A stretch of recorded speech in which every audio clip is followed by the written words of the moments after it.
세상 사람들이 예수 믿는 사람들을 볼 때 보통 갖게 되는 인식은 참 재미없는 인생을 산다. 아마 그런 것 같습니다. 이렇게 재미있는 세상을 놔두고 뭐하러 저렇게 재미없는 인생을 사는 걸까? 그렇게 우리를 걱정해 주기도 합니다. 그래서 어떤 사람들은 예수님을 믿기 전에 마지막 순간이 딱 왔을 때 생각이 바뀌는 거예요. 조금만 더 놀다 오자. 세상을 조금 더 즐기고 나중에 믿자. 이렇게 생각하는 사람도 있는 것 같아요. 그러다가 돌아오는 사람도 있지만은 사도행전 24장 25절 말씀에 있는 것처럼 거기 벨릭스 총독이 그런 말을 하죠. 지금은 가라. 내가 틈이 있으면 너를 부르리라. 근데 그러다가 나중에 주님 앞으로 돌아오는 사람도 있지만은 그런 식으로 말을 하고는 결국 그냥 가버리는 사람도 있습니다. 불신자들만 예수 믿는 인생이 너무 따분하고 재미없는 것이다라고 생각하는 게 아니라 우리 믿는 그리스도인들 사이에도 그렇게 생각하는 사람이 있는 것 같아요. 예수 믿으면 이제 세상 락 다 끝났다. 이제부터 재미없는 인생이다. 이렇게 생각하게 된 건 아마 불교적인 사상이나 이슬람적인 그런 종교관 때문에 그런 것 같습니다. 세상 사람들이 볼 때는 세상이 왜 재밌냐면은 술이 있고 여자가 있고 뭐 이런 식이거든요. 근데 그들이 알 수 없는, 정말 믿지 않고는 알지 못하는 게 있어요. 왜냐면 그들은 술 취하는 낙이 있지만 우리는 성령에 취하는 낙이 있고, 그들은 여자에 대한 낙, 남자에 대한 멋진 남자, 조각 같은 그런 꽃미남들과의 즐거운 삶이 아니라 우리는 성도들 간의 아름다운 교제의 낙이 있거든요. 그걸 모르니까 그들이 볼 때는 그런 생각을 하는 것 같아요. 안타까운 거는 교회 다니는 사람들조차도 예수 믿는 건 따분한 생활이다라는 생각을 갖고 있는 게 정말 안타깝습니다. 그들은 일시적이고 사라질 낙을 추구하고 살지만은 우리는 더 영원하고 더 높은 즐거움을 추구하면서 사는 건데, 그 비교할 수 없는 그 즐거움의 차이를 그들은 정말 모르는 거죠. 그래서 기독교의 본질을 꿰뚫은 파스칼이라는 사람 있죠. 그가 쓴 책 팡세라는 책을 여러분이 학교 다닐 때 들으셨을 거예요. 뭐 안 읽어보신 분이 대부분이겠지만은 저도 이런 얘기를 하기 전에 그래서 한번 읽어봤어요. 그 전에 하도 유명하다 그래서 옛날에 한번 읽어봤는데 정말 놀라운 게 어떻게 그런 걸 알았을까? 그 옛날에 이 사람이 신학자, 목사도 아닌데 어떻게 이런 걸 다 알았을까? 굉장히 놀랐는데, 그 책에 보면 이런 말이 나와요. 모든 사람은 행복을 추구한다. 이것은 모든 사람의 모든 행위의 동기이다. 정말 그렇거든요. 많은 사람들은, 불신자들은 행복을 추구하고 세상 낙을 추구하고 살지만은 우리 믿는 사람들은 그런 걸 추구하지 않는다라고 주장을 하는 것 같아요. 근데 몰라서 그렇지 예수님 믿는 것도 행복을 추구하는 거예요. 종류가 다른 행복일 뿐이에요. 아까 말씀드린 것처럼 그들은 사라질 세상 낙을 통해서 즐거움을 추구하는 거고요. 우리는 가장 영원하고 복되고 드높은 그 행복을 추구하는 점에서는 다르지만은 똑같은 게 있어요. 그러니까 파스칼이 파악한 게 뭐냐면 모든 인간의 행동은 행복을 위한 거다. 모두가 행복하고 즐거움을 추구하는 거는 모든 인간 행동의 모든 공통적인 동기라는 거를 그는 간파를 한 거예요. 그런 면에서 파스칼이 굉장히 뛰어난 사람인 것 같아요. 근데 그 사람이 이제 그 책에 보면은 이런 말을 합니다. 모든 사람에게는 참된 행복이 있었지만 지금은 빈 흔적만 남아 있어서 그에 대한 갈망이 있다. 사람은 주변의 모든 걸로 그것을 채워보려고 헛된 노력을 하지만 채울 수 없는데, 그 이유는 무한하고 변치 않는 존재, 즉 하나님만이 채울 수 있는 무한한 희면이 우리 속에 있기 때문이다. 그런 거예요. 불신자나 우리나 모두가 그거를 추구하고 있는데, 하나님의 형상대로 지음받은 우리 속에는 영어로는 God-shaped abyss, 그러니까 하나님의 형상처럼 만들어진 희면이 있어요.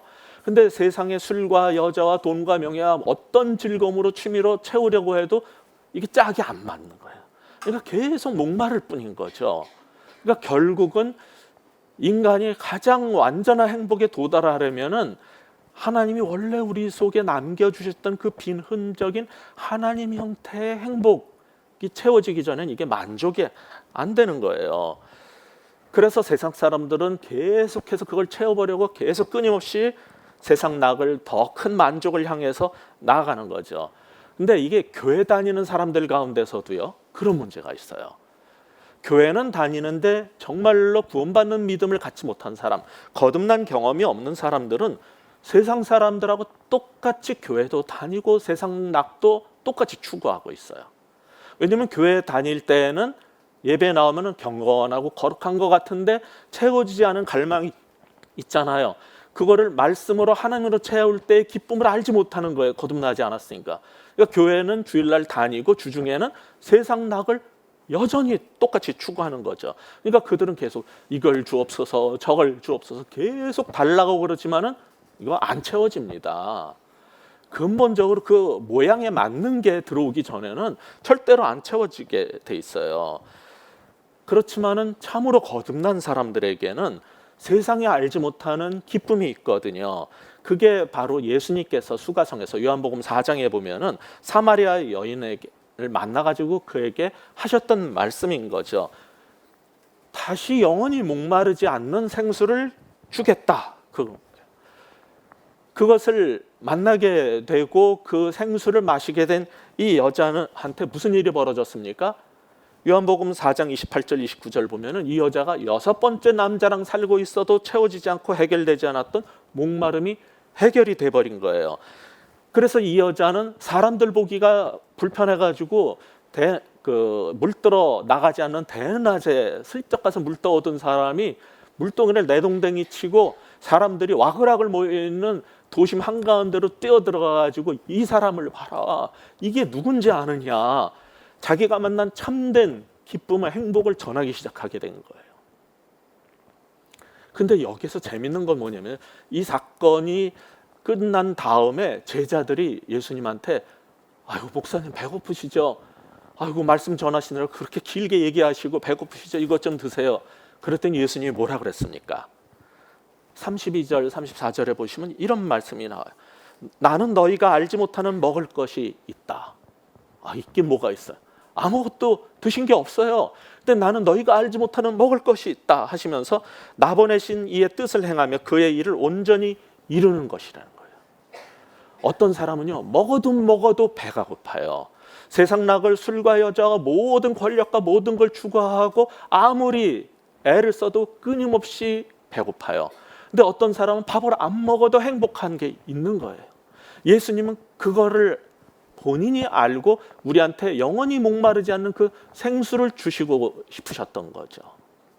여기에서 정말 교회 다니면서 두 가지 다른 사람이 존재하는 거예요. 같이 예배를 드리지만 어떤 사람은 여전히 예배를 드리고 세상에서 낙을 추구하면서도 여전히 목마르고 배고픈 사람이 있고, 어떤 사람은 세상에서 못 먹고 못 살아도 목마르지 않고 굶주리지 않는 기쁨과 즐거움이 있는 거예요.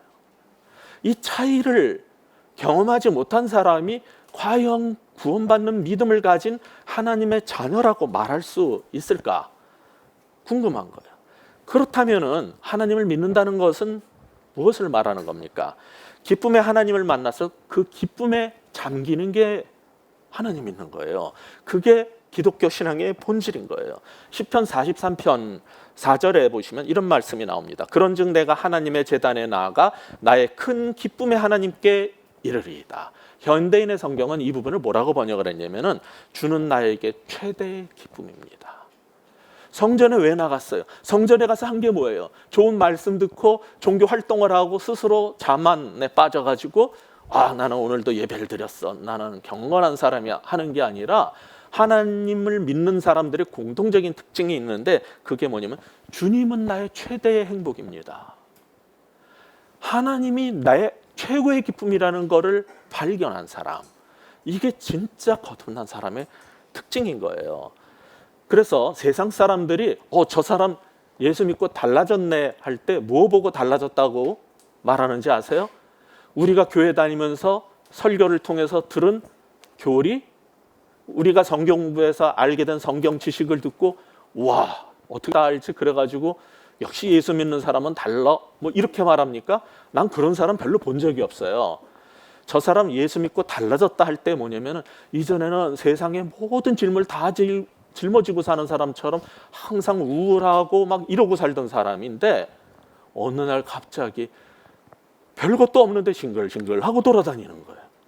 뭐가 좋은지 모르겠는데 옛날에 그 우거지상이던 사람이 싱글싱글하고 돌아다니는 걸 볼 때 예수 믿더니 달라졌다라고 말을 하는 거예요. 도대체 그 비밀이 어디에 있을까? 뭐 때문에 저 사람이 저렇게 행복해졌을까? 이것 때문에 감동을 받지. 우리 같은 목사들이 생각하는 것처럼 교리를 많이 알고 성경을 많이 알게 되면 사람들이 감동을 받고 예수를 믿는 사람이 늘어날 거냐? 저는 그런 일 없다고 생각해요. 전 그런 사람 별로 본 적이 없어요. 그런 거 좋아하는 사람은 역시 공부하다가 더 재미난 거 생기면 또 딴 데 찾아가지. 절대로 변하지 않습니다. 근데 정말 예수 믿은 사람들이 세상 앞에 보여주는 거는 그 기쁨에 넘치는 삶인 거예요. 뭐가 저렇게 좋은 거야. 너무 신기한 거예요. 지난번에도 우리가 봤습니다마는 베드로후서 1장 8절에 보면은 예수를 너희가 보지 못하였으나 사랑하는도다. 이제도 보지 못하나 믿고 말할 수 없는 영광스러운 즐거움으로 기뻐하나니. 보이지 않는 예수님을 믿는다는 얘기 지난번에 했죠. 후반부에 뭐가 나왔어요? 예, 그분을 만나가지고 영광스러운 즐거움으로 기뻐하나니. 예수를 믿는다는 게 뭐라고요? 영광스러운 기쁨으로 즐거워하는 거예요. 여러분한테는 그게 있습니까? 예수님을 만났기 때문에 이전에 내가 추구하던 것과 다른 영광스러운 즐거움 때문에 기뻐하는 게 있습니까? 이게 진짜 예수 믿은 사람들의 특징인 거예요. 이게 있기 때문에 어떤 사람은요, 그 전에 그렇게 열심히 공부하고 열심히 밤새고 일하고 야근해가면서 장사해가면서 돈 벌려고 뭐 얻으려고 그렇게 몸부림치던 사람이 다 버리고 심지어는 주님을 그냥 따르기도 해요. 세상 사람들은 이해할 수 없는 삶을 살기도 해요. 아니 그 좋은 걸 왜 버려? 그 명예와 그 재물과 그걸 왜 버려? 이상해 보이죠? 그 사람은 이전에 알지 못하던 영광스러운 즐거움으로 기쁨을 찾게 된 사람인 거예요. 우리 신앙의 선배들은 이거를 경험했기 때문에 이거를 교리화시켰어요. 그게 뭐냐면 웨스트민스터 신앙 고백이라는 게 있어요. 웨스트민스터 신조 1조 1항이 이렇게 되어 있습니다. 사람의 제일 되는 목적은 하나님을 영화롭게 하고, 영어로는 and 그리고가 들어가 있어요. 영원토록 그를 즐거워하는 것이다. 사람의 제일 되는 목적이 뭐라고요? 하나님을 영화롭게 하고 영원토록 그를 즐거워하는 거다. 근데 사실 이 신조에는 약간 논리적으로 이상한 게 있어요. 사람의 제일 되는 목적 그러면은 하나가 나와야 돼요. 근데 지금 두 개가 나온 거예요. 하나님을 영화롭게 하고 그리고 and 두 번째 영원토록 그를 즐거워하는 게 목적이래요. 그럼 목적들 복수로 했어야죠. 이거는 신조인데 왜 이렇게 만들어졌는지 좀 이상해요. 이거를 해결할 수 있는 길은 예수님께 나와서 이제 질문했던 청년과의 대답 속에서 율법의 본질이 뭐냐 했을 때 대답했던 것, 그것을 예를 들어서 하나님 사랑하는 것 그리고 내 이웃을 사랑하는 것, 이거는 다른 게 아니에요. 두 가지로 말했지만 이것은 본질로 하나예요. 그런 식으로 이해를 하든지, 아니면 존 파이퍼라는 목사님이 있어요. 이 존 파이퍼라는 목사님은 이 부분에 대해서 17세기의 웨스트민스터 신조를 만든 사람들의 신학적 오류나 의도하고 관계없이 성경이 말하는 바에 의해서 여기 접속사, 전치사 하나만 바꾸겠다는 거예요. 자, 사람의 제일 되는 목적이 하나님을 영화롭게 하고 그를 즐거워하는 것이다. 사이에 and가 들어가 있는데 and를 by로 바꾸자는 거예요. 그러면 사람의 제일 되는 목적은 하나님을 즐거워함으로 하나님께 영화롭게 하자. 무엇이 하나님을 영화롭게 하고 영광 돌리는 거라고요? 하나님을 즐거워하는 거. 하나님 우리한테 돈 내놓으라고 그런 적 없어요. 전도하라고 뭐 일 시키려고 교회를 세우라고 부른 적 없어요. 하나님께서 정말 원하시는 게 뭐예요? 하나님을 즐거워하는 거예요. 지극한 복락의 하나님, 복의 근원이신 하나님, 기쁨의 하나님을 만나서 하나님을 즐거워하는 게 하나님을 영화롭게 하는 거라는 거예요. 이게 성경 전체의 가르침이기 때문에 그 사이에 and를 빼버리고 거기다 by를 집어넣자는 게 존 파이퍼의 주장이었어요. 존 파이퍼는 성경의 본질을 꿰뚫은 사람이에요. 17세기 위대한 신학자들이 만들었던 웨스트민스터 신조보다 더 뛰어난 성경의 본질을 깨달았는데 최고의 하나님께 영광 돌리는 게 뭐라고요? 하나님을 즐거워하고 하나님을 영광 돌리는 게 하나님을 영화롭게 하는 거라는 거예요. 하나님을 즐거워하는 그 자체가, 저는 그의 이 발견이 너무 중요한 발견이라고 생각을 해요. 왜냐하면 제가 볼 때 제가 만난 한국 그리스도인들은요 너무 심각해요. 물론 저 자신도 그런 사람 중에 하나지만 예수 믿는 사람은 항상 재미가 없어요. 기쁨이 없고 낙이 없고 그들은 항상 우울해 보이고 항상 경건한 척하지만은 항상 성경책만 옆에 끼고 폰만 잡고 있지 하나도 세상의 삶에 즐거움, 기쁨이라는 게 도무지 보이지 않는 사람들.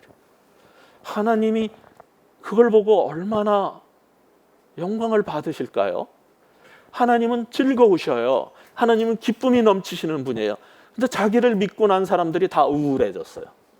왜? 주일 성수해라, 11조 해라, 너 왜 빠졌냐? 이거 계속해야 되니까 예수 믿으면 우울해, 심심하고 낙이 없어요.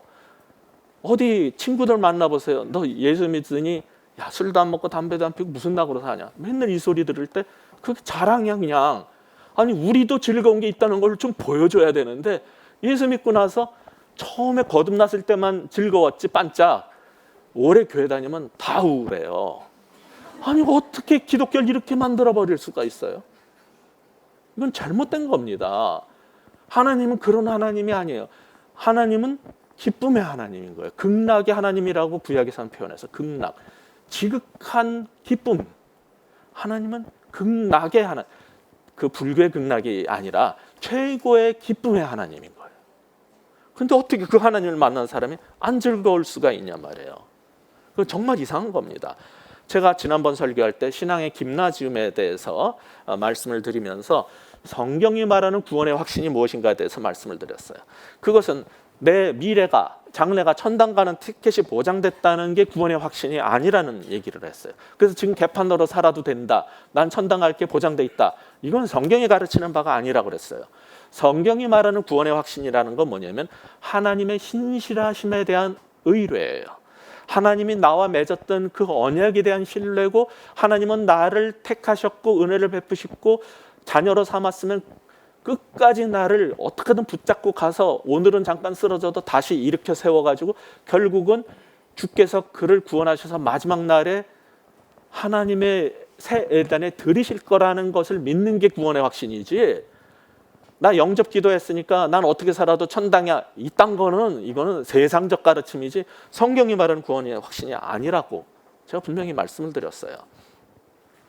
자, 하나님의 신실하심에 대한 확신을 가지면 어떤 일이 이어지냐면 시편 16편 10절에 나오는 것처럼 이는 주께서 내 영혼을 스월에 버리지 아니하시며 주의 거룩한 자를 멸망시키지 아니하실 것임이니이다 라는 확신이 나오고, 이어지는 11절이 이겁니다. 주께서 생명의 길을 내게 보이시리니 주의 앞에는 충만한 기쁨이 있고 주의 오른쪽에는 영원한 즐거움이 있나이다. 주께서 나를 멸망시키지 않고 구원에 이르게 할 거라는 것을 믿으면 어떻게 된다고요? 그 앞에 있는 즐거움이 보이고 주의 오른편에 있는 기쁨이 보이는 거예요. 이게 확신인데, 이런 구원의 확신, 성경적 구원의 확신이 아닌 다른 확신을 심어주면은 어떻게 됩니까? 테러 분자들이 돼요. 네가 천당 가면은 이쁜 여자가 7이 뭐 70이 있을 텐데 그러려면 폭탄 조끼를 입고 가서 뻥 하면은 천국이 기쁨이 기다리고 있을 것이다. 이런 게 되는 거예요. 뭘 하면은 기쁨이 올 거다. 아니에요. 내가 만난 그 하나님이 신실하셔서 그분이 나를 끝까지 붙잡고 가실 것이고, 그리고 봤더니 그분은 기쁨의 하나님이 그 옆에는 즐거움이 있다는 걸 알 때에 이게 신앙의 본질이지 뭘 해야지 기쁨이 오는 게 아니에요. 그러니까 똑같은 구약을 읽어도 이슬람은 잘못된 해석으로 그런 테러 분자 같은 거를 만들어내고, 기독교인들 가운데서도 어떤 목회자들은 주일 성수해라, 11조 해라, 봉사해라 그러면은 지극한 즐거움에 낙원에 들어가게 될 것이, 이런 식으로 가르치게 된 거예요. 성경은 그렇게 말하고 있지 않은데 말이죠. 그 기쁨의 주님을 만난 결과는 이제 세상에 대한 원망, 저주에서 벗어나게 돼요. 감사, 기쁨이 우리 속에서 넘쳐 흐르는 특징을 보이게 돼요. 그래서 구원받은 사람들의 공통적 특징이 뭐냐면은 항상 그 사람을 보면 감사가 넘치고 찬양이 넘쳐요. 텔레비전에 어떤 사람이 나와서 인터뷰를 하는데 그 사람이 크리스천인지 아닌지를 모르겠는데 힌트가 주어지는 게 있어요. 무슨 얘기를 하면 저는 그래서 항상 감사합니다. 그래서 얼마나 감사하는지 몰라요. 입에 감사가 넘치고 찬양이 넘치는 사람이 있어요. 예수 믿으면은 벼랑간 갑부가 되고 벼랑간 달라진 게 없어요.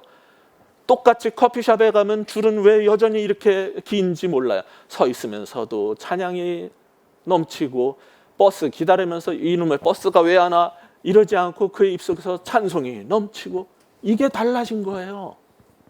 하나님을 만난 사람들의 특징은 극락의 하나님, 지극한 즐거움의 하나님을 만나면 나도 모르게 내 속에 즐거움이 넘치고 찬미가 찬양이 넘치게 되는 거예요. 그래서 빌립보서 2장 18절에 보면 이와 같이 너희도 기뻐하고 나와 함께 기뻐하라. 그 말씀이 나오게 된 거죠. 따라서 예수 믿으면은 투덜이 스머프들도 다 찬송하는 일곱 난장의 백설공주의 일곱 난장이처럼 흥얼흥얼 하면서 돌아다니게 되는 거예요. 그게 달라지는 거예요. 히브리서 13장 15절에서도 그래서 우리는 예수로 말미암아 항상 찬송의 제사를 하나님께 드리자. 이는 그 이름을 증언하는 입술의 열매니라. 예수 믿으면 뭐가 달라져요? 입술에 찬양이 넘치게 된단 말이에요. 그렇다면 구원받는 믿음의 삶, 기독교의 본질을 뭐라고 정의할 수 있습니까? 참 믿음은 기쁨과 희락의 삶이고 기쁨과 은혜가 지배하는 삶이다. 이렇게 이해할 수 있습니다. 그러니까 기독교는 절대로 졸리고 지루하고 낙이 없는 종교가 아니에요. 참으로 하나님을 만나면 참된 기쁨과 감사가 넘치고 즐거움이 있습니다. 그래서 기독교는 은혜와 자비의 삶인 거죠. 이게 잘못되면은 예수 믿는 게 아까 말씀드린 것처럼 무거운 짐을 짊어지고 사는 인생이 돼버려요. 그게 바로 예수님께서 경고하신 바리새적 신앙생활이에요. 누가복음 11장에서 이르시되 화 있을진저 또 너희 율법 교사여 지기 어려운 짐을 사람에게 지우고 너희는 한 손가락도 이 짐에 대지 않는도다. 이런 식으로 신앙생활을 시키는 사람이 있어요. 지기 어려운 짐을 짊어지게 만들고 사람들을 예수 믿기 전보다 더 우울하게 만들어버리고 더 무겁게 만들어버리는 이 바리새적 종교, 이건 기독교가 아니에요. 참된 예수님을 만난 구원받는 신앙을, 구원받는 믿음을 가진 사람은 찬송과 감사가 넘치는 삶을 살게 된다는 거죠. 자, 이렇게 즐거움의 하나님을 만나면 그 믿게 된 사람도 삶 속에서 즐거움과 기쁨이 넘치게 돼요. 그러니까 성령의 터치를 받은 사람들의 특징이 뭐냐면은 이전에는 자기밖에 모르고 내 마음대로 안 되니까 투덜거리고 원망하던 사람들이 이제 즐거움이 기쁨이 넘치니까 즐겁게 즐거움 없이 기쁘게 못 사는 사람들이 눈에 들어오는 거예요. 쟤는 왜 이렇게 불행하게 사는가? 쟤는 왜 여전히 저렇게 열심히 살면서도 우울할까? 참 딱한 거예요. 이전에는 나밖에 모르던 인생이었어요. 사실은 교회 다니는 사람도 맨날 주시옵소서, 우리 남편에게 뭐를 주시옵소서, 내 자식이 뭐 서울대 가게 해 주시옵소서, 나한테 뭐를 주시옵소서, 자기중심적인 삶을 살았어요. 그런데 어느 날 예수님을 만나고 확 바뀌는 거예요. 나 중심적 삶에서 다른 사람 중심적 삶이 돼버려요. 저 사람은 왜 저렇게 힘들까? 왜 저렇게 불쌍하게 저러고 살을까? 그도 내가 만난 이 기쁨을, 이 즐거움을 알았으면 좋겠는데 이기적 삶에서 이타적 삶으로의 변화. 예수 믿는다는 건 이런 거예요. 나밖에 모르던 인생에서 자기중심적 삶에서 타인 중심적 삶, 나 중심적 삶에서 하나님 중심적 삶, 나밖에 모르던 인생에서 이웃 중심적인 삶, 그 변화가 예수 믿는다는 거죠. 이런 대표적인 삶을 보여줬던 모본이 되는 사람이 우리가 잘 아는 인물 중에서 찾자면은 찰스 디킨슨이 쓴 그 크리스마스 캐롤이라는 소설, 영화로도 만들어졌죠. 뮤지컬도 있고 그러겠지만은 여기에 주인공이 누구죠? 자, 여러분 일반 상식, 크리스마스 캐롤의 주인공, 스크루지 할아버지예요. 이 스크루지 할아버지는 열심히 정말 최선을 다해서 가난을 극복하기 위해서 열심히 살았지만은 열심히 돈을 벌려고 하다 보니까 우리가 스크루지 그러면 뭐의 대명사예요? 자린고비 구두쇠. 그런데 친하던 친구가 죽고 그 친구가 잠자는데 영으로 나타나 가지고서는 지금 오늘 읽었던 본문이 고넬료가 본 환상인데 똑같이 환상 가운데 나타난 거예요. 쇠사슬을 짊어지고 나타나 가지고 스크루지의 과거와 현재와 미래를 보여줘요. 과거에 얼마나 그렇게 힘들게 살았는가, 현재 얼마나 돈의 노예가 돼서 사는가, 그 미래가 나중에 저주 속에 살게 되는가를 다 보여줘요. 그리고 나서 이 사람이 회개하고 돌아선 다음에 인생이 달라져요. 이전에 안 보이던 가난한 사람, 어려운 사람이 눈에 들어오고 베풀기 시작하게 되는 거죠. 이게 예수님 만난 사람들의 표준적이고 공통적인 특징인 거죠. 이렇게 함으로써 기독교는 저차원적인 자기 욕망 실현의 종교가 아니라 드높은 하나님의 의의 실현을 추구하는 종교가 되어버리는 거예요. 더 이상 내 자아, 내 욕심, 내 야망 실현이 내가 교회 다니는 목적이 아니라 하나님의 뜻과 하나님의 의를 실현하는 것이 목적으로 변해버리는 거죠. 이게 예수 믿는다는 거예요. 이거 완전히 달라지는 삶이죠. 그러니까 예수 믿는다는 것은 근본적으로 자기밖에 모르는 자기 중심적인 그런 삶에서 하나님 중심적인 삶, 이웃 중심적인 삶으로 돌아서는 것입니다. 더 이상 내 자아, 내 욕심, 내 야망 실현이 목적이 아니라 하나님의 의를, 더 높은 의를 위해 산다는 게 뭔지에 대한 궁금증을 갖게 되는 거예요. 그런 사람들이, 거듭난 사람들이 모인 교회는 달라져요. 보통 교회는요, 참 신기합니다. 제가 강남에 있는 어떤 그 유명 교회에 이제 말씀 전하러 갔다가 장로님이 당회실로 잠깐 가서 차 마시고 가자 그래서 갔는데, 거기 당회실은요, 장로님들이 다 직장 생활하니까 일주일에 한 번밖에 안 와 있는데 아니에요. 우리 예배당 이거에 여기 예배실에 3배가 넘어요. 당회실이. 물론 거기는 장로님들이 한 몇백 명 되니까 그 사람들이 다 앉으려면은 책상도 엄청 커요. 의자도요, 완전 응접 세트가 다 있어요. 얼마나 당회실이 큰지 교회보다 커요. 웬만한 교회보다. 일주일에 한 번 쓰는 걸 위해서. 어떤 교회는요, 자기를 위해서, 자기 교회를 위해서라면 뭐든지 다 뺏어올 수 있어요. 공공의 것도 뺏어올 수 있어요. 보이지 않아도 땅 밑에 있어도 우리 교회를 위해서라면 땅 밑에 것도 뺏어올 수 있어요. 그래서 우리 교회를 더 크게 지은다면 할 수 있어요. 어떻게 예수 믿는다는 사람이, 그런 사람들이 모인 공동체라는 교회라는 데가 어떻게 그런 일을 할 수 있어요? 반면에 참으로 거듭난 사람들의 모임 교회는요, 어떤 특징을 보이냐면 자기 교회 시설과 주차장조차도 이웃 주민을 위해서 내놓을 수 있어요. 사람이 달라져요.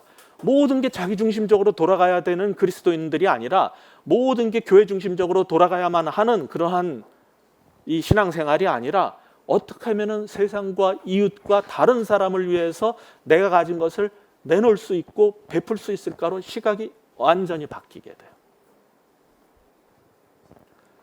그런데 한국 교회가 그런 모습을 보이는 교회가 대형 교회 가운데 드물고 또 중소형 교회 가운데 좀 있지만은 드문 이유는 대다수의 교인들이 거듭나지 않은 바리새적 종교 활동을 계속하기 때문에 너무 이기적이 되고, 예수 믿는 사람도 자기중심적이고, 그런 사람들이 모인 집단인 교회라는 데도 이기적이 되고, 모든 신앙생활이 자기중심적이고 교회도 우리중심적이지 도무지 우리 주변의 공동체와 이웃에 대한 생각이 하나도 없기 때문에 그 문제가 생긴 거예요. 자, 그럼 참으로 거듭난 사람들의 모습의 본질이 무엇인가? 우리가 읽었던 본문 사도행전 10장 1절에 보면 여기 고넬료의 얘기가 나오는 거예요. 가이사랴에 고넬료라 하는 사람이 있으니, 이 사람이 어떤 사람이었죠? 이탈리아 부대라 하는 군대의 백부장이라. 자, 이 사람이 살던 곳에는 로마의 속국이었기 때문에 로마식 군대 시스템이 있었어요. 한 군단이 6천 명이었는데 그 가운데 100명 단위로 이제 군대가 있었어요. 그 100명 단위의 정말 대대장급 지휘관인 사람이 이 코넬리우스라는 사람이었어요. 그런데 이 사람은 이방인이죠. 그러니까 유대인이 아니란 말이에요. 이방인이지만은 여기에 뭐라고 그랬냐면은 하나님을 믿는 신앙인으로 불리우는데 왜 그럴까요? 무엇 때문에 그랬을까요? 2절에 보면은 그는 하나님을 경외하는 자라고 그랬는데 무엇 때문에 그렇게 불렀어요? 구제와 기도 생활 때문에 그래요. 우리가 개신교에서 생각할 때는 성경 공부를 많이 하고 기도를 많이 해야지 경건하고 하나님을 경외하는 삶인데 여기 또 다른 게 하나가 더 들어가 있는 거예요. 뭐냐면은 구제와 기도. 4절도 보세요. 4절 다시 보시면은 하나님 앞에 그의 기도와 구제 생활이 상달되어 기억하신 바 되었다라고 천사가 와서 증언을 해줬어요. 이 이방인을 하나님을 경외하는 자라고 인정을 해주고 천사가 와서 전해준 얘기가 뭐냐면 너의 많은 기도와 구제가 하나님 앞에 상달됐다는 거예요. 아니 믿기만 하면 되는 거 아닙니까? 기도만 많이 하면 되는 거 아닙니까?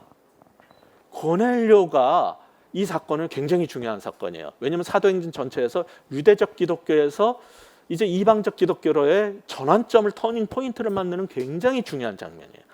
근데 여기에서 이 고넬료에게 환상을 보이시고 이런 전기를 이루게 된 이 계기가 뭐냐면 고넬료가 하나님을 경외하는 구원받는 믿음을 가졌는데 첫째, 기도를 많이 하는 사람이었다. 또 하나 뭐라고요? 구제를 하는 사람이었다는 거예요. 하나님을 제대로 만나고 기도를 많이 하게 되면 무슨 현상이 벌어져요? 이웃 사람들에 대해서 눈이 열려요. 자기밖에 모르던 사람이 다른 사람이 눈에 보이게 되고 베풀게 돼요. 근데 한국 교회는요 이 얘기를 안 합니다. 왜냐하면은 구제 얘기를 하면 쟤는 또 행위 구원론 공덕주의를 또 가르치는 이단 아니야? 이렇게 나올까 봐 무서워가지고 말을 안 해요. 그런데 이거는 제 얘기가 아니라 성경에 뭐라고 써있냐면 그가 하나님을 경외하는 자인 이유는 구제와 기도 두 가지가 병행된 삶을 살았기 때문이에요. 정말로 하나님을 만나면은 자기중심적 삶에서 뭐로 바뀐다?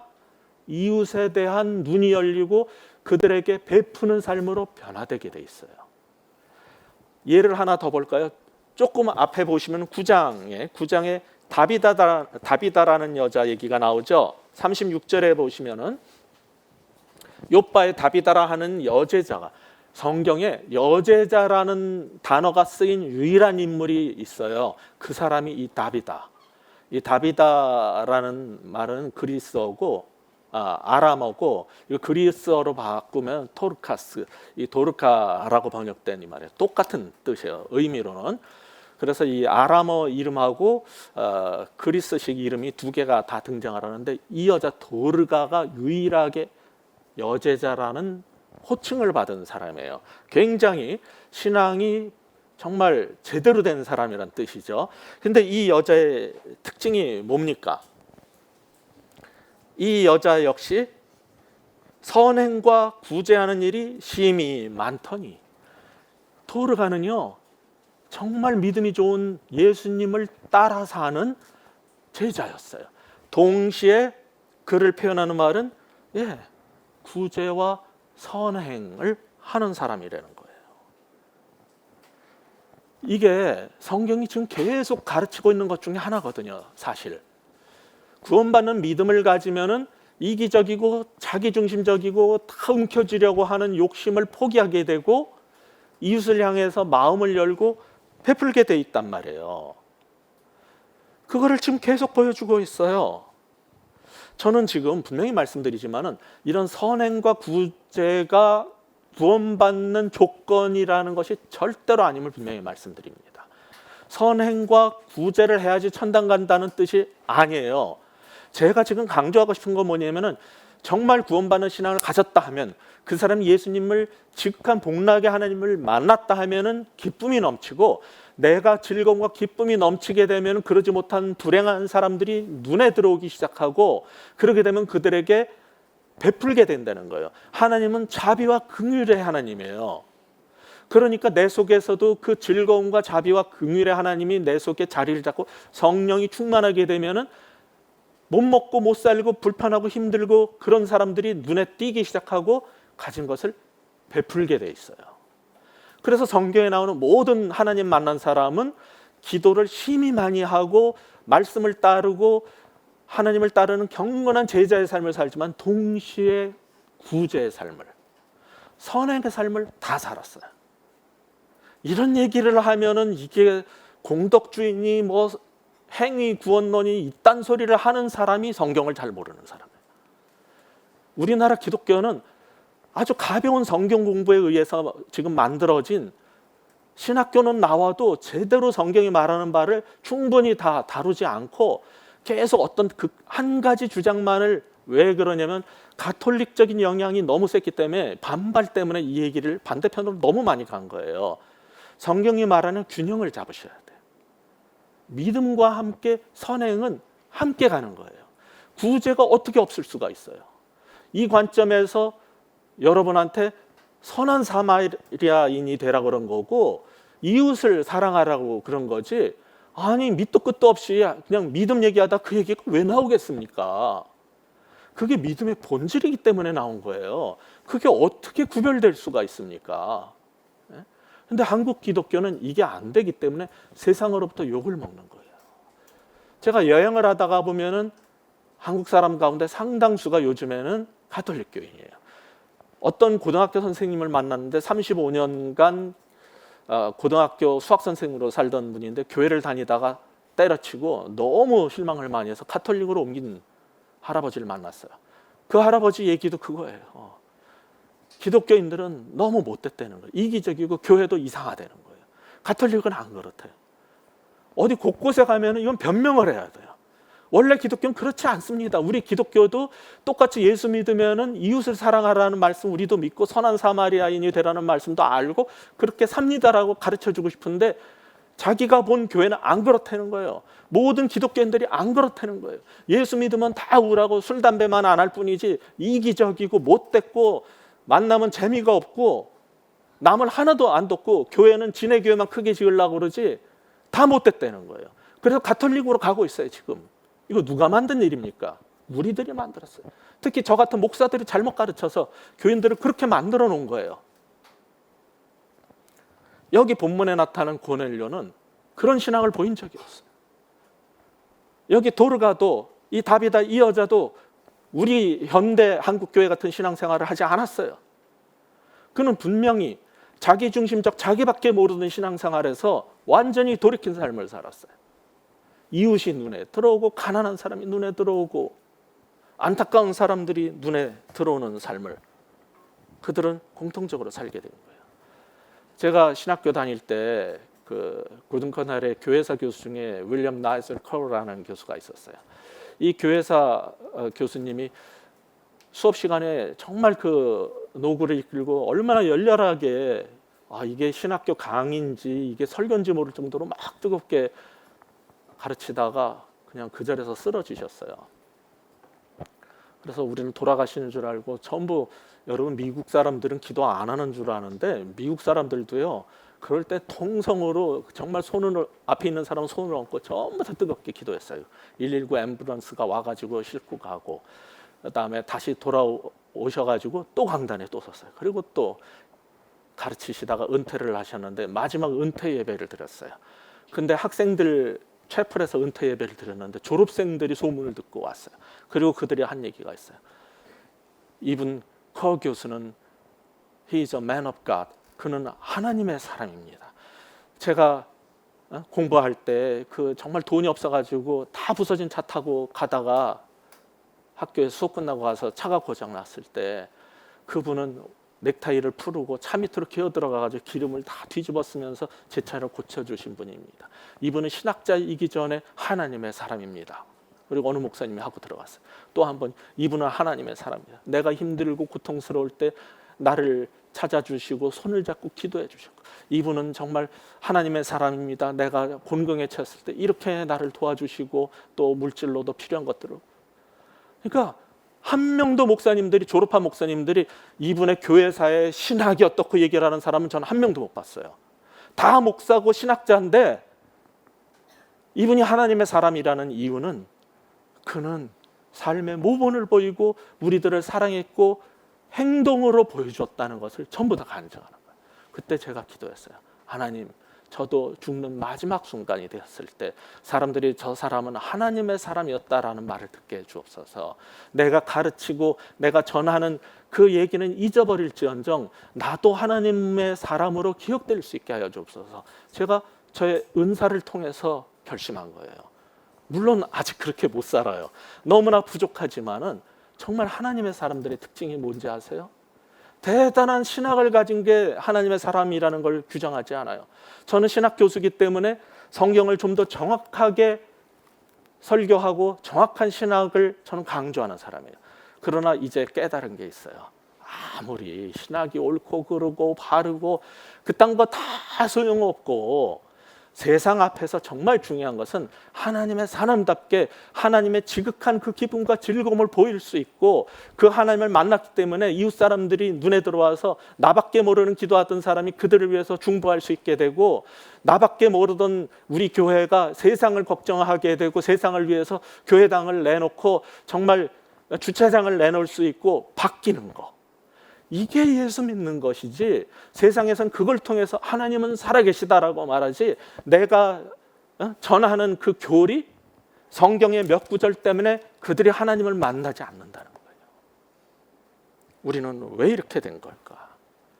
이거는요 예수 잘 믿는 사람뿐 아니라 사업에서도 성공한 사람들도 똑같은 거를 발견했어요. 제가 우리 목사님들 교육자들 사이에서 이렇게 얘기하다가 정말 맛있는 김치찌개집이 있는데 거기 가면 막 이렇게 두꺼운 고기 덩어리 이만한 거를 막 2덩어리 반이나 넣어주고 막 대단한 데가 있다고 그랬더니 우리 조 목사님도 아침 예배 때 그 얘기를 하시더라고요. 거기 보면 주방 앞에 뭐라고 써 있냐면은 고기를 아끼면 우리는 망한다 이렇게 구호를 붙여놓고 장사를 해요. 근데 그 가게가 체인이 하도 많이 생겨가지고 그 어떤 회사야? 그러고선 들어가서 이제 그 창업 정신을 봤어요. 그랬더니 거기 뭐라고 써있냐면 오직 바른 생각, 심플맨. 그래서 회사 이름도 심플맨. 우리 그리스도인들이 심플하게 살아야 되거든요. 나 이 사람들 군 출신이라는데 예수 믿는 사람인 것 같아. 아무래도 심플맨이에요. 그 기업 이름이. 근데 거기 구호가 이렇게 돼 있어요. 작지만 강한 가게를 만드는 남자들. 제가 옛날에 지구촌 교회를 셀교회로 전환시킬 때 크지만 작은 교회, 작지만 큰 교회라는 모토로 그 교회를 바꾸는 작업을 했었거든요. 건강한 교회는 크지만은 작은 공동체로 이루어졌고 작은 소그룹들은 교회의 모든 기능을 하는 작지만 큰 교회. 이게 모토였어요. 건강한 교회. 근데 이 장사꾼들이 하는 얘기가 뭐라고요? 작지만 강한 가게를 만드는 남자들. 뭐가 다릅니까? 아니 그랬더니 우리 교회도 오진건 집사님이 그 압구정동에서 잘 나가던 4월의 보리밥집을 요번에 다시 재창업하는 정신으로 가게를 바꿨는데 제가 아직 못 가봤습니다만 사진으로 봤어요. 거기도 주방에다가 이렇게 써붙였더라고요. 뺏기지 원가 따지면 망한다. 퍼주고 보자. 그러니까 이게 장사에도 고수는요 똑같은 정신이 있어요. 내가 다 가지려고 그러면 망하는 거예요. 퍼주는 자가 이겨요. 예수 믿는 것도 똑같은 정신이 있어요. 주시옵소서 하는 사람 망해요. 그런데 퍼주려고 하고 이웃에게 베풀려고 하는 사람이 잘 돼요. 그래서 제 구복이 뭡니까? 사도행전 20장 35절에 보면은 주는 자가 받는 자보다 복이 있도다예요. 주는 자가 받는 자보다 복이 있어요. 이게 똑같은 정신인 거예요. 우리 교회는 11절을 강요하는 교회가 아니지요. 그래도 예수님을 만난 사람들 가운데 다들 헌금을 하세요. 11조라는 명목으로 하든 안 하든 다들 하나님께 낼 줄 알게 돼 있어요. 여러분은 매스컴에서 크리스찬이라는 사람들 가운데 션, 차인표, 장나라 뭐 이런 분들이 얼마나 많이 기부하는지 보고 깜짝깜짝들 놀래죠. 우리 교회에도 연예인들이 가끔 계시는데 그 중에서 뭐 진태현, 박시은 같은 부부뿐만 아니라 우리 교인들 가운데에서도 또 김장로님, 권사님, 또 이제 장 형제님은 손자매님 부부도 계속 베풀어요. 성경 이 책을 만들도록 그분들이 돈을 수천만 원씩 냈기 때문에 우리가 쉽게 읽어서 성경을 갖게 된 거예요. 참 이상한 게 있어요. 예수님을 만난 사람은 그 전에 이거를 돈을 얻기 위해서 그렇게 몸부림쳤던 사람들이 내놓기 시작해요. 성경책 없는 사람 있으면 어떡해요? 아까 그 김장로님 부부는 기도원 협회를 통해서 성경 없는 사람들을 위해서 계속 베푸는 거예요. 우리 교회도 베풀고, 그 조금 전에 얘기했던 세 부부가 다 그런 식으로 행동하는 거예요. 이게 특징이에요. 정말로 예수님 만난 사람들의 특징, 나밖에 모르던 사람이 변하여 이웃을 향해서 여는 거죠. 나를 위해서, 내 새끼를 위해서 하던 기도의 제목이 바뀌어서 세상을 위해서 기도를 하게 되고 이웃을 위해서 기도하게 되고, 나만을 위해서 쓰던 돈을 배고프고 줄인 사람을 위해서 쓸 줄 알게 되는 거. 이게 예수 믿는 사람들의 본질적인 모습인 거예요. 그런 의미에서 우리 오늘 고넬료가 우리에게 보여준 정신을 같이 기억할 수 있으면 좋겠습니다. 우리 2절 같이 읽으면서 마치고 싶어요. 우리 2절 한번 큰 소리로 같이 한번 읽겠습니다. 시작. 그가 경건하여 온 집안과 더불어 하나님을 경외하며 백성을 많이 구제하고 하나님께 항상 기도하더니. 4절도 한번 더 읽을까요? 고넬료가 주목하여 보고 두려워 이르되 주여 무슨 일이니까? 천사가 이르되 내 기도와 구제가 하나님 앞에 상달되어 기억하신 바가 되었으니. 아멘. 여러분의 기도와 여러분의 구제가 하나님 앞에 상달될 수 있기를 주의 이름으로 축원합니다. 기도하겠습니다. 하나님 아버지, 나밖에 모르는 인생이 변하여 이웃에 대한 눈이 떠지게 하여 주옵소서. 나와 내 자식을 위해서 움켜졌던 그 돈과 내 손아귀에 있었던 재물들을 그 손을 펴서 이웃을 향해서 베풀 수 있는 사람이 되게 하여 주옵소서. 우리의 장래에도 도르가의 장례처럼 수많은 과부들이, 사람들이 모여서 울며 이가 나를 위해서 옷을 지어줬습니다, 이 사람이 우리를 위해서 이렇게 베풀었습니다 라고 간증하는 일이 끊어지지 않게 하여 주옵소서. 우리의 믿음의 세상 속에 정말 하나님을 사랑했고 즐거움에 넘쳤고 그래서 이웃을 향해서 그 행복을 나눠줬던 사람으로 기억되게 하여 주옵소서. 예수 믿는 사람들이 스크루지가 되고 짠돌이로 기억되지 않게 하여 주옵소서. 우리가 나밖에 모르던 삶에서 이웃을 향한 삶으로 변화되는 역사가 이 시간 이 자리에서 벌어지게 하여 주시옵소서. 우리 한 1분간 통성으로 같이 기도하실 때 하나님, 내 신앙의 본질이, 방향이 잘못된 게 있다면 돌이키게 하여 주시고 우리도 정말 도르가처럼 고넬료처럼 살게 하여 주옵소서. 함께 기도하시겠습니다. 아버지 하나님, 이 시간 간절히 구하옵나니 하나님, 우리의 신앙이 정말 달라지게 하여 주옵소서. 나 중심적, 나밖에 모르는 신앙생활에서 벗어나서 하나님, 이웃이 눈에 들어오고 세상이 보이고 교회가 보이고 정말 하나님 불쌍하고 힘든 사람들에 대한 눈이 떠지게 하여 주옵소서. 나밖에 모르던 인생에서 하나님 변할 수 있도록 축복하여 주옵소서. 우리의 신앙의 본질이 바뀌게 하여 주옵소서. 그리고 우리들이 모여서 정말 이루어가는 이 교회가 세상이 볼 때 정말 이 세상 가운데 존재할 가치가 있고 의미가 있고 베이직 기호가 있어서 감사하다는 그러한 말이 나올 수 있는 교회가 되게 하여 주옵소서. 하나님 아버지, 구원받는 믿음이라는 것이 나 혼자 죄사함 받고 천당 가는 데서 끝나지 아니하고 이 기쁨의 하나님, 최고의 즐거움의 하나님을 이웃에게 전하고 그러한 우리로 말미암아 이웃 사람이 복을 받고 우리가 존재해서 감사하다는 그러한 말이 나올 수 있는 교회가, 그런 신앙이 되게 하여 주옵소서. 예수 그리스도 이름으로 간절히 기도합니다.